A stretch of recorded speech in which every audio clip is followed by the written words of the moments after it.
Bonjour, bonsoir, que Dieu te bénisse. Je suis le pasteur Félix Manonde. Bienvenue à l'école biblique de la restauration, l'école biblique de la restauration. En fait, cette école biblique qui est faite par notre ministère dont je suis responsable, Jésus Restauré Guéri. Et en deux étapes, nous avons d'abord l'école biblique de la restauration et plus tard, nous aurons l'école biblique de la guérison. Voilà. Première chose, cette école est gratuite, entièrement gratuite. Tu peux la suivre de bout en bout sans dépenser un centime. Toutefois, il est bien de dire que les offrandes font bien l'œuvre de Dieu, mais surtout à qui le fait. Donc nous donnons quand même la possibilité à qui veut donner librement quelque chose pour le soutien de l'œuvre de Dieu et du ministère de le faire avec les éléments que nous enverrons dans la vidéo. Alors, cette école biblique est faite d'abord en italien et après, elle est traduite en français et successivement en anglais. Donc, les vidéos que tu vas voir ont été faites d'abord en italien et moi, personnellement, en grande partie, ça sera moi. Il pourrait arriver que je sois remplacé par quelqu'un, un frère, mais ce sera surtout moi. Je vais retraduire en français chaque vidéo et tu pourras réécouter ce message. Donc les labiales, le mouvement des lèvres pourrait ne pas exactement correspondre, mais sois-en sûr, ce qui sera dit sera le message qui était dit en italien. Ok? Que Dieu te bénisse, sois béni et bonne écoute de cette école. Si tu as quelqu'un qui a besoin d'écouter ces messages, n'hésite pas à le partager.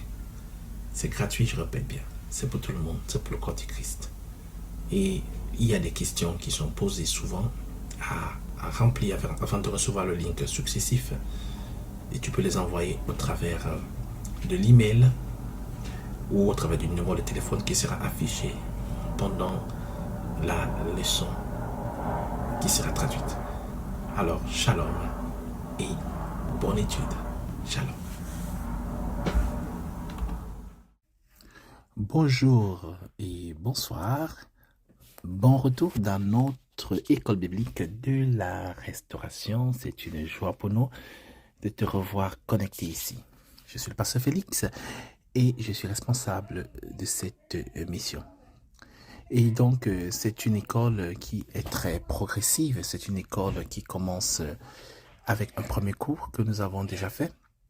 Et puis, nous continuons dans notre parcours. La dernière fois, nous parlions de la nouvelle naissance. En fait, nous sommes toujours dans le même argument. Aujourd'hui, nous parlons de la partie 2 de la nouvelle naissance. Nous essayons donc d'enseigner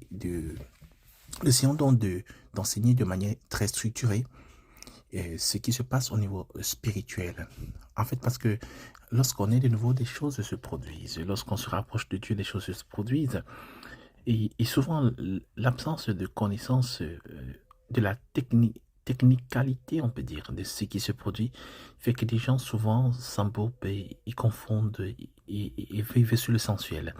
Mais il est bien important de comprendre de manière très structurée et très posée ce qui se produit dans l'esprit. Bien sûr, on ne peut pas cerner toujours l'esprit, mais on a assez d'éléments dans la parole de Dieu pour comprendre des mécanismes spirituels.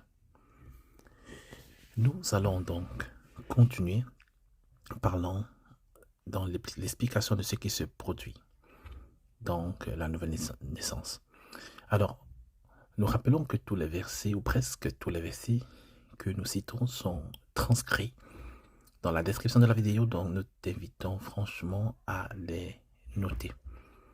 Cette école est naturellement gratuite, absolument, tu n'as pas besoin de payer quoi que ce soit. Toutefois, on donne la possibilité et d'ailleurs on encourage ceux qui peuvent faire des offrandes de le faire parce que ça vous aide déjà à vous et plus à l'œuvre de Dieu. Alors, nous allons aller dans Romains 10, verset 10. Nous paraphrasons les versets bibliques, mais à vous de suivre fidèlement. Donc, il est écrit dans Romains 10, 10 que si tu confesses de ta bouche le Seigneur Jésus et tu crois dans ton cœur qu'il est ressuscité d'entre les morts, tu seras sauvé. En fait, la bouche, c'est comme Un tampon, c'est comme un cachet qui, qui ferme ou bien qui affirme ce qui se produit dans ton cœur. Il y a en fait dans la confession de Jésus-Christ une sorte de réaction entre guillemets chimique qui mélange ta foi, la parole de Dieu et ton cœur et la volonté de Dieu et produisent effectivement la foi pour être sauvé. Alors, ça fait partie de ce dont nous allons parler pour être né de nouveau. Il s'agit aussi bien sûr des péchés pardonnés. Il ne s'agit donc pas simplement de d'ôter un péché ou un autre péché. Non, c'est pas juste ça.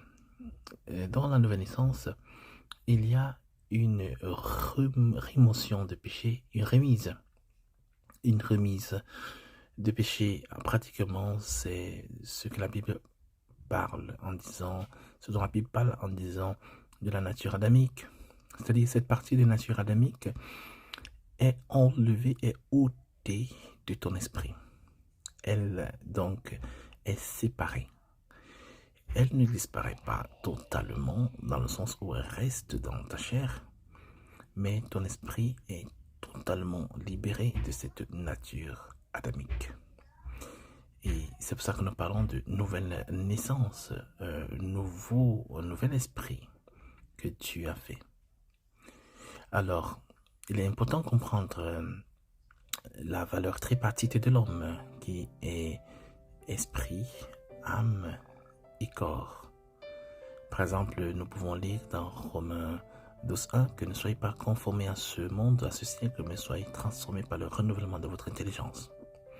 Alors, nous comprenons donc que l'esprit est sauvé par la nouvelle naissance totalement.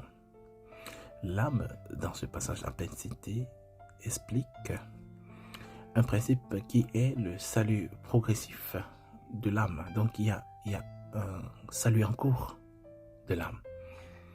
Mais le corps est complètement renouvelé lorsque Jésus reviendra. Dans le corps, ce corps-ci précisément n'est pas sauvé en ce que il sera il y aura un autre corps. Donc, si vous voulez, le corps sera sauvé, entre autres thèmes, avec un nouveau corps. L'âme est en cours d'être sauvée et l'esprit est déjà complètement sauvé lorsqu'on est né de nouveau. Il s'agit donc, comme on l'a dit tout à l'heure, la rémission de la racine du péché. Okay. De l'esprit, il y a à comprendre que sa position, c'est une position très noble. Et c'est pour ça qu'il est d'abord sauvé. Okay? Donc, lorsque la nature essaye de t'influencer, essaye de pénétrer, essaye de te suivre, de te poursuivre, il faut comprendre que tu dois, toi, te charger dans ta responsabilité de renouveler ton âme.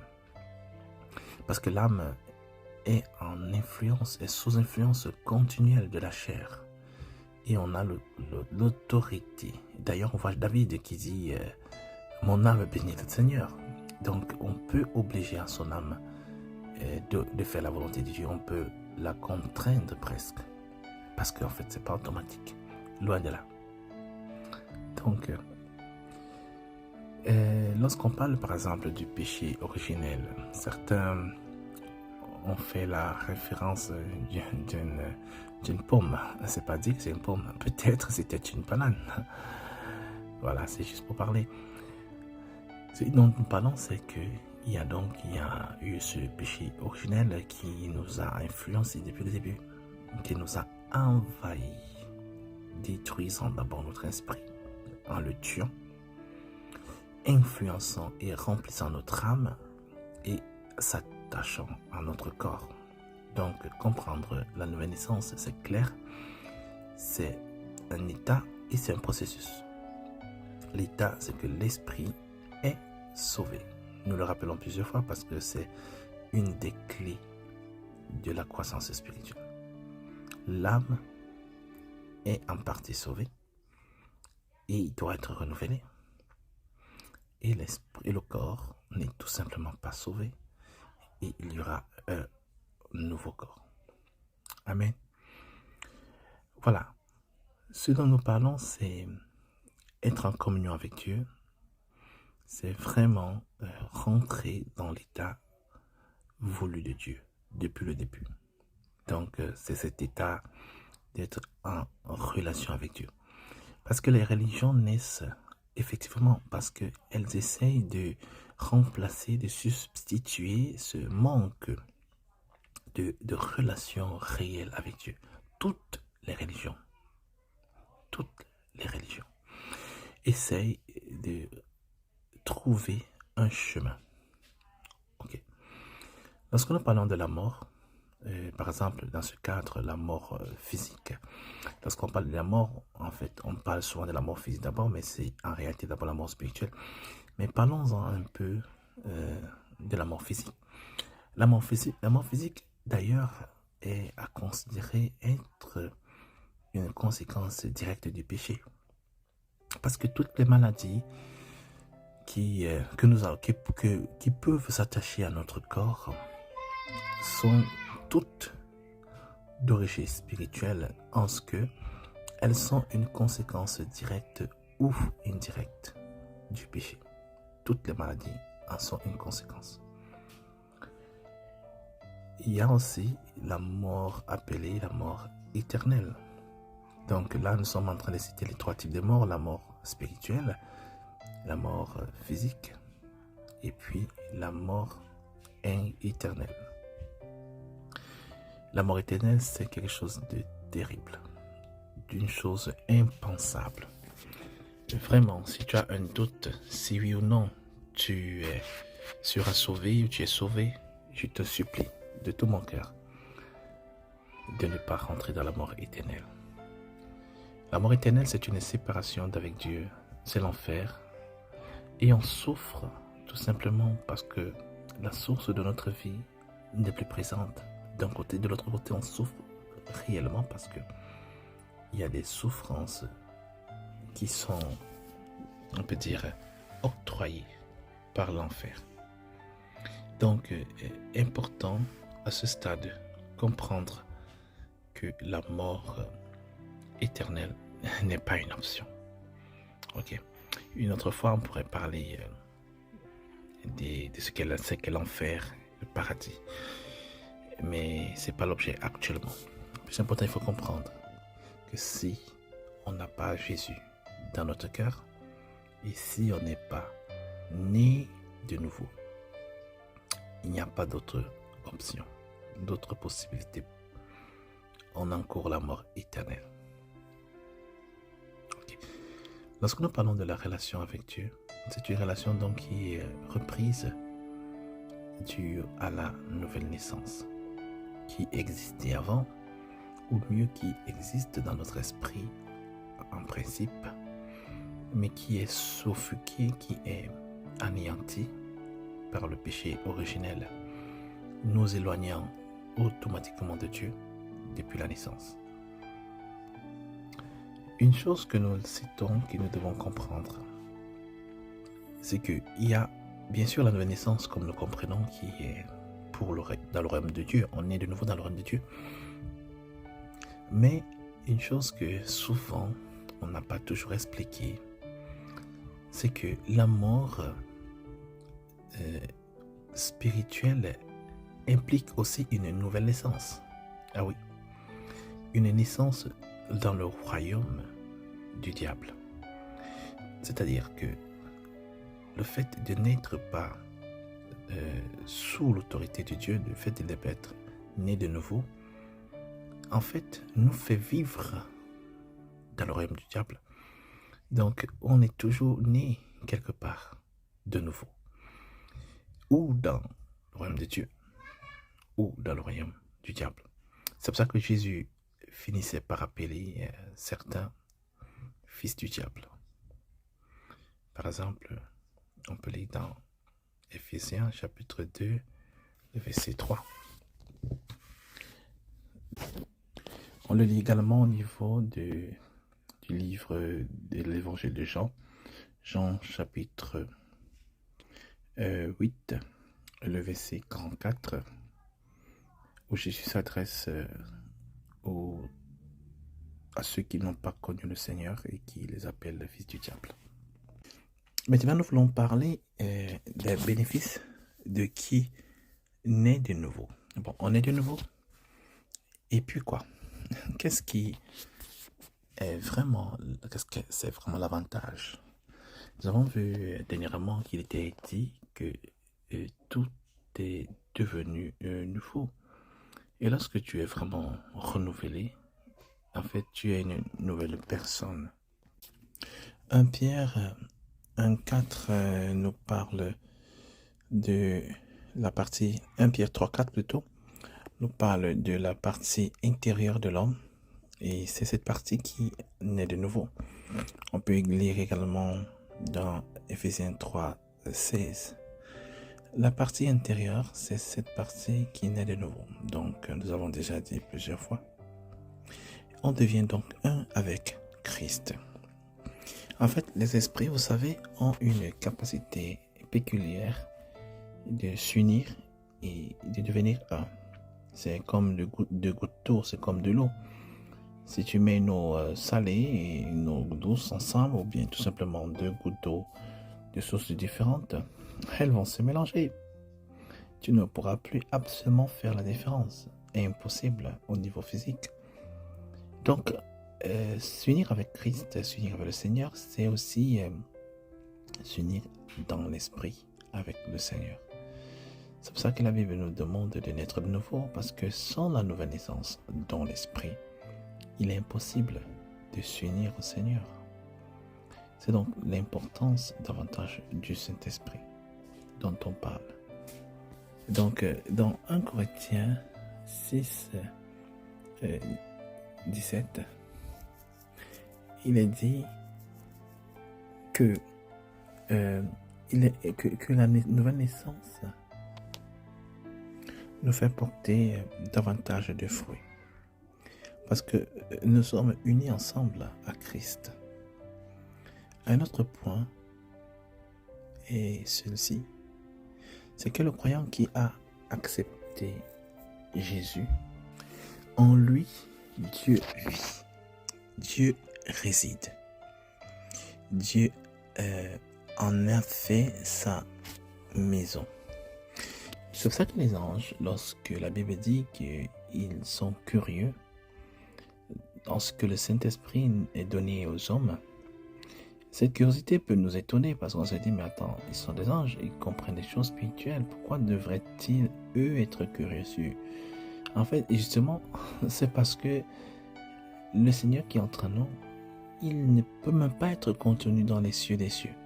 Alors, l'étonnement des anges, c'est que mais comment se fait-il qu'un homme, une femme, fait des chairs de quoi puisse contenir l'incontenable? Tu vois, c'est quelque chose d'incroyable, d'impensable, d'inimaginable. Il est donc important de comprendre que même si on peut être faible des fois, on peut avoir des difficultés, on peut même commettre certaines erreurs, savoir que nous avons Dieu en nous est très important. Est très, très important. Nous pouvons lire aussi dans Philippiens 4, 13, lorsqu'il est dit que Christ en nous, nous pouvons faire toutes choses. Nous pouvons tout en celui qui nous fortifie. Nous voulons également dire un élément, c'est que la nouvelle naissance n'est pas non plus le baptême. C'est pas du tout un baptême. C'est pas le baptême dans l'eau. Se baptiser, c'est important. On en reparlera sûrement très prochainement. Et ce n'est pas faire partie d'une église, c'est pas faire un rite religieux chrétien, c'est pas chercher à avoir même une reconnaissance d'une action chrétienne, d'un diplôme, ça serait plutôt absurde. Et c'est pas une action que tu peux faire toi pour acquérir quelque chose, ni même d'ailleurs même pas non plus un meilleur comportement, même si c'est très bien, absolument, hein. C'est même pas ça la nouvelle naissance, c'est pas s'améliorer, on l'a déjà vu la dernière fois. Si tu n'as pas vu notre première étude sur la nouvelle naissance, je t'invite à la réécouter gratuitement. Demande-nous, on va te l'envoyer. Donc la nouvelle naissance, c'est donc pas s'améliorer. Mais en fait, lorsque nous reconnaissons réellement le Seigneur Jésus comme notre Seigneur, Sauveur et personnel unique. On peut lire aussi dans Romains 8, 32. Lorsque on a Christ, on a toute la force en fait. Dieu qui est pour nous, quand Dieu est pour nous, personne ne peut s'opposer franchement à nous. Mais c'est la grâce de Dieu qui nous conduit et qui nous fortifie. Lorsque nous voyons l'adressant sur la croix, il n'a pas eu le temps de changer de vie de manière radicale, il n'a pas eu le temps de le démontrer plutôt, ce changement plutôt. Mais il n'a que reconnu Jésus comme Seigneur, Roi. Et ça lui a valu le salut. Dans Marc 16, 17, nous voyons aussi l'importance dans la reconnaissance de Jésus, de ce qui se produit, de ce que nous pouvons faire. Il y a donc plusieurs personnes que nous devons savoir. Il y a donc plutôt des bénédictions que nous devons savoir qui sont liées à la nouvelle naissance, qui sont liées à faire partie de la famille de Dieu, la plus grande et la plus grosse, la plus importante de toutes. C'est le paradis. C'est le paradis. En fait, c'est merveilleux. Savoir que si tu mourais, tu vas au ciel. Aller au ciel, c'est pas juste s'envoler après la mort comme cette personne veut nous faire comprendre. Non, c'est un vrai poste, un poste réel, merveilleux. Vraiment, j'ai eu la grâce d'avoir quelques visions du ciel. C'est un vrai poste. Alors, savoir qu'on y va et parce qu'on a reçu Jésus, ça nous donne une force incroyable dans notre vie sur terre. Déjà à mépriser ce qui est méprisable, à ne pas nous accrocher sur ce qui ne compte pas. Alléluia. C'est donc important, vraiment, recevoir la certitude de son salut alors que nous sommes sur la terre. Parce que ça nous rassure et ça nous fortifie. Alléluia. La Bible nous dit que nous passons des ténèbres à la lumière. Littéralement. Amen. Alléluia.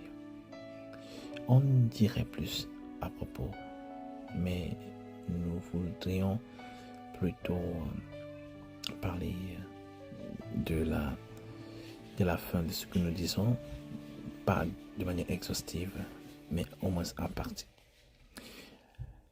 Nous pouvons tout demander au Seigneur, comme dans Romains 8:32, tout au Seigneur parce que il peut nous donner toutes choses. En fait, quand on n'est pas encore enfant de Dieu, on peut recevoir déjà plein de choses du Seigneur. Mais lorsqu'on est enfant de Dieu, on a bien plus de possibilités. Parce qu'on est fils de Dieu. Amen.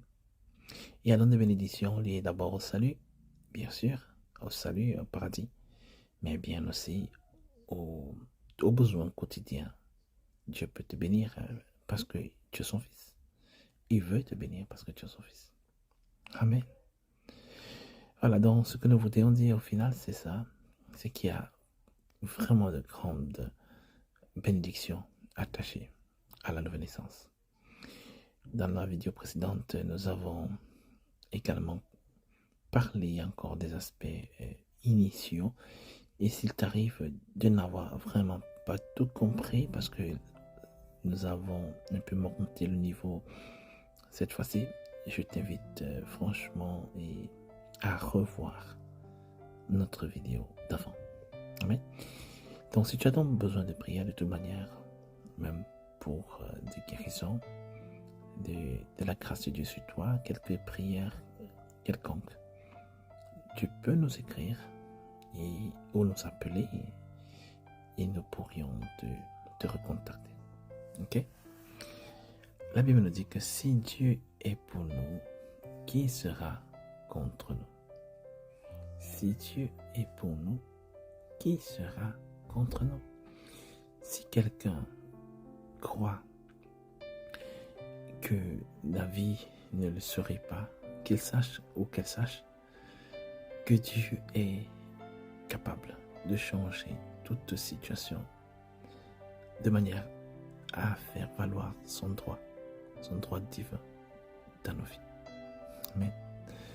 Alors il est donc dit, qu'est-ce que Dieu peut ne pas nous donner, ne pas nous donner si nous avons Christ en nous. Il y a plein de choses à dire, mais on en reparlera dans des vidéos plus dédiées. Amen. Alors nous voulons simplement te remercier d'avoir suivi cette vidéo. Te salue, et pour la prochaine fois, nous allons continuer notre parcours d'école en parlant sur les bénéfices de la croix. Reste toujours très attentif avec un cahier et un bic, un stylo à billes. Ok. Comme devoir pour la prochaine fois, écris quelques mots, quelques phrases, une petite thèse sur ce dont nous avons parlé, sur la nouvelle naissance. Bon, disons, ne répète pas ce que nous avons dit. Essaye d'utiliser tes propres mots pour qualifier ce que selon toi est la nouvelle naissance, ce qui se passe dans la nouvelle naissance. Et c'est bien fondé. Avec tes propres mots. Et tu nous les envoies. Ok? C'est le devoir pour la prochaine fois. Alors, merci bien d'avoir suivi cette vidéo. Shalom. Au revoir.